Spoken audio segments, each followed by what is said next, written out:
How's it going, Jets fans? My name is Alex, my co-host here, Ryan Moran. A great day for a victory Monday, and we want to look at Quinnen Williams today, who's on pace for an Aaron Donald-like season, to be quite honest with you. He looks like an all-pro. He's finally turning that corner as a well-rounded player, stopping the run and rushing the passer at a high-caliber level. His film from the Green Bay Packers game is straight up just elite. I mean, he was tremendous. He had the blocked field goal as well. That doesn't show up on the defensive stats, but altogether, he was very, very impressive. We want to take a look at some of the great stuff he did, what he's on pace for this season. And to be quite honest with you, there's only one other player that comes to mind, is Dexter Lawrence, for the Giants, who, is having another just insane season. And these two guys are kind of matching each other in terms of their overall production and what their season pace looks like right now. But Quinnen is doing it with the Jets are not a really great blitzing team when they blitz specific packages, but they're really just good with the front four. Like, all they have to do is send those four pass rushers, and they're getting a lot of pressure. Aaron Rodgers was under a ton of pressure all game long, whether it's Bryce Huff, whether it's John Franklin Myers, Quinnen Williams, Carl Lawson, Jermaine Johnson. I know he's out, but nonetheless, the Jets are getting a lot of production from some of their guys who needed to take a big step forward, and they're doing just that. But Ryan, what are your thoughts on Quinnen? The feelings of just victory Monday, I'm sure are coursing through your veins. I'm excited to hear your thoughts. Three in a row. I mean, victory Mondays for Jets fans have been hard to come by over the years, Alex. And, just to have three straight really feels great. And I think, what better way to talk about victory Monday than really, one of the four stars for the Jets to this point between Q, ABT, Brees, and Sauce. I think, they've really established themselves to this point, and really who is the best player, I think is, a great question that you could really make valid arguments for all four of those players. But I think right now, with the way the defense played yesterday and how Q really propelled this unit along with Sheldon Rankins on the interior, as we're going to see in some of these clips we pull up. I mean, Q has just been nothing short of dominant. I think this is what we all envisioned when the Jets drafted him third overall in 2019, finally in his fourth year, in a system that suits him best with, the best surrounding talent he's had to date. And you're just seeing Quinnen take over games week in and week out, 5 sacks in 6 games. He's currently on pace this year for 14 sacks and 65 pressures. I mean, it's nothing short of dominant. That's elite level production, and it's showing up. We're even going to see in some of these plays, like, it may not show up on the stat sheet as a sack or tackle for loss, but he's wreaking havoc. He's helping out his teammates, which is a big thing when he commands that attention and when one-on-ones are there and opportunities to exploit, present themselves for Q. He's seizing them. He's making the most of his chances. And I think this is exactly what you really wanted to see from him in his fourth year. Absolutely. And against the Packers, he finished with 6 total pressures, a sack, a quarterback hit, 4 quarterback hurries, and 3 stops in the run game. And of course, the special teams play, but very impressive altogether. I've really just enjoyed watching him. But let's take a look at his clips from the game, because they do certainly stand out. They sure do. This was one of the first plays of the game. It might have actually been the second drive now that I think about it. I mean, just getting right in the backfield, stopping the run. They have a bit of his own blocking scheme, and he just really exploits with quickness. And you really see how this one gapping, penetrating, up the field, attacking style of a front can work, on a particular play like this. And Q just shows you some of his athleticism, his burst, working right up the field, and makes a great stop here, early on in the ball game. And I want to say this, led to another loss for the Packers on second down, and then it was the 3rd and long. The Jets got off the field.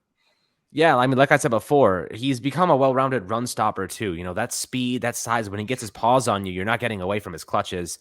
And Quinnen Williams has really elevated his game in that regard. Always has been a pretty solid pass rusher, but the run defense, the Jets look better the last couple of weeks. They really limited the Packers and A.J. Dillon. They had a fumble there and limited Aaron Jones as well. So very impressed with that side of their game. Absolutely. And we'll see it coming up here from the end zone view as well. Just some of his, up the field, get off speed here. Reads it really well and just ends up finishing, with a good tackle. Yeah, it's beautiful. Yeah, I want to say this was the next play, actually. Like I said, this drive, the Jets ended up getting a 3rd and long and off the field, and he ends up really getting a good pressure. And I want to say this actually was a fumble that the Packers just picked up. And, I mean, you just see the pressure that he's able to generate, getting close to Rodgers. And, I mean, that ball's obviously up for grabs there. Is that Rankins that got there? 98? Yeah, Rankins was awesome yesterday, too. Yeah, he had a good game. A ton of credit. Absolutely, all year, yeah. really. Yeah, absolutely. I mean, you can look at Quinnen. I mean, I love how he like refuses to knock down Aaron Rodgers. He's like, nope, I didn't touch him, because they've been calling those roughing the passer calls so like easily the last couple of weeks.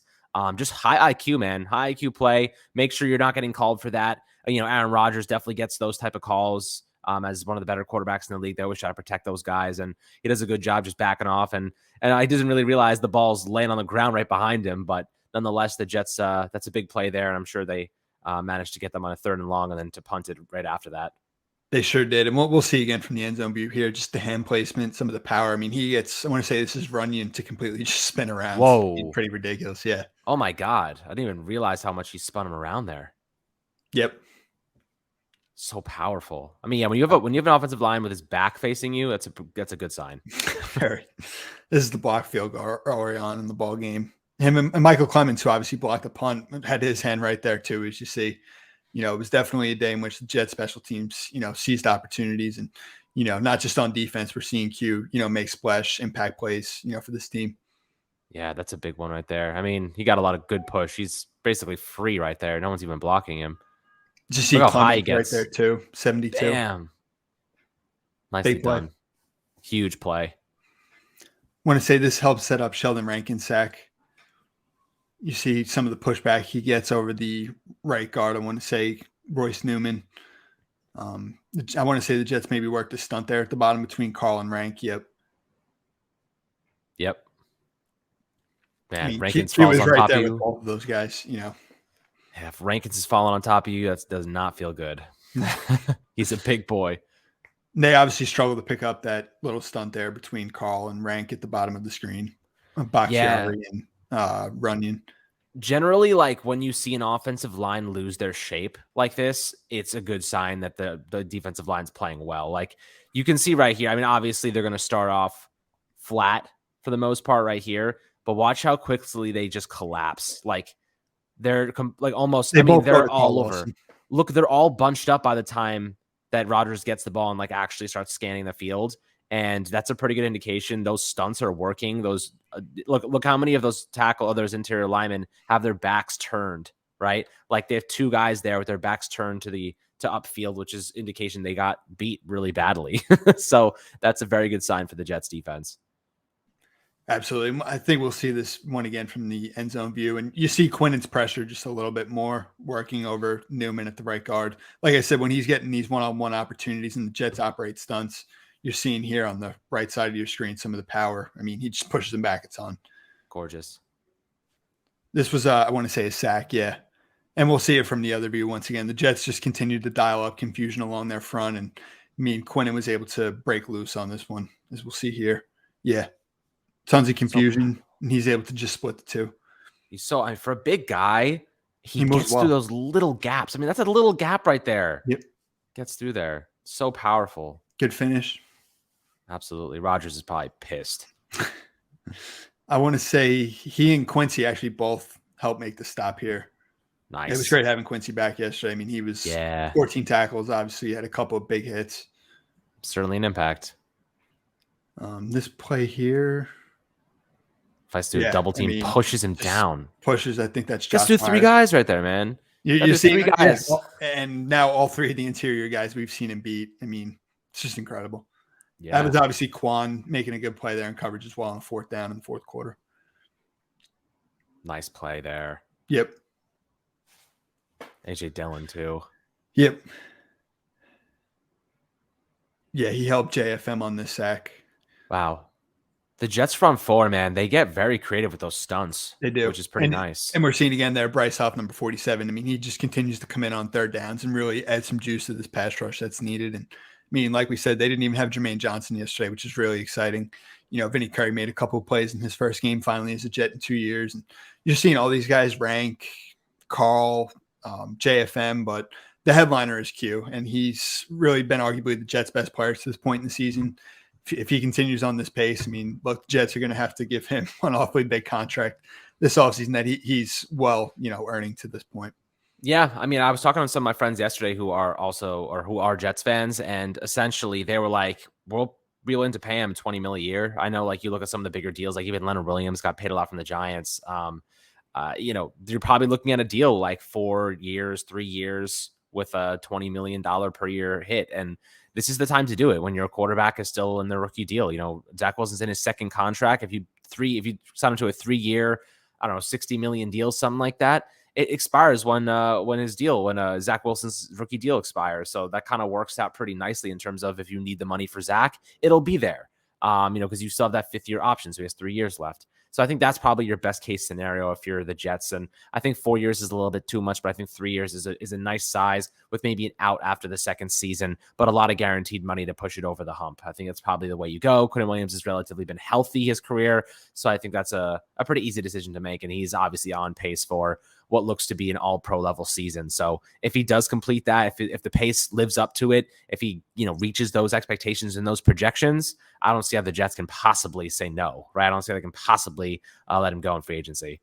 I'm with you 100%, Alex. And I think another key point, I mean, he's still only 24 years old. Like, he should really just be hitting his stride, entering his prime years as a player in this league. And I think I want to say, I even heard Brian Baldinger say it this morning, like, aside from Aaron Donald, and this was the point I brought up yesterday, like, it's not even crazy to say that, Donald is just at this point in a stratosphere of his own at the position. But aside from him, I think you could say Q is right up there with the best, at the 3 tech position right now on the defensive line. And, the sacks, the pressures, playing the run, helping out his teammates on some of those stunts and twists that they continue to dial up front. Some of those overload packages where they have 3 linemen to one side of the formation. I mean, Q has just been a key cog to the success of this Jets defense that's, in the top 10 right now in football. And, at 24 years old, this is what you want to see from him, just continuing to break out and look for the Jets to keep on winning games and, extend this winning streak to 4 this week. I mean, they're going to continue to need big contributions from Q. And I think you can expect him to continue to just keep on delivering. Yeah, I agree. I think that he's just getting started. It's early in the season still. They're still getting a little bit healthier. They're getting some momentum now. The secondary's coming together really nicely. Joyner had a couple big plays yesterday, which was good to see. So I'm pretty optimistic this defense is just getting better and they're going to be compounding on the success. But guys, I'd love to hear your opinions below on Quinnen Williams, on this defense, how well he's playing, and what kind of contract would you offer Quinnen after the start he's had? Maybe they want to extend him before the season ends. Don't let him get to free agency. That might be something to consider as well. I think they're still a couple weeks away from that, but it's heading in that direction. As always, love to hear perspectives, opinions below in the YouTube comments. Make sure to like and subscribe as always, my friends. And we'll catch you guys on the next Fireside Jets episode.